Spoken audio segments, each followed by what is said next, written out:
Hari pernikahan adalah hari yang paling ditunggu-tunggu oleh semua calon pengantin. Namun, rencana yang telah dibuat matang-matang oleh pasangan ini terpaksa dirombak. Bukannya menikah di masjid, mereka malah menikah di dalam ambulans.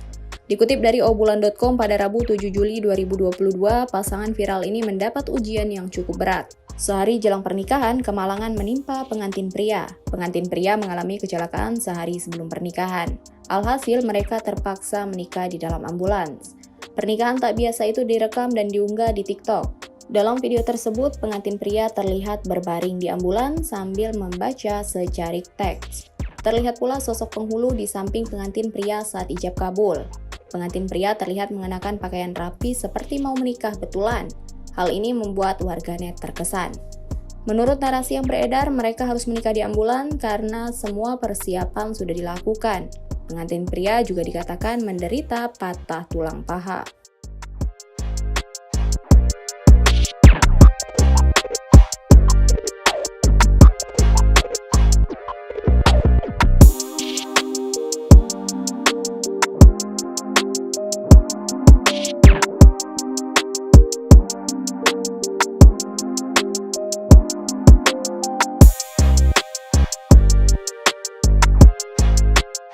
Terima kasih sudah nonton. Jangan lupa like, subscribe, dan share ya.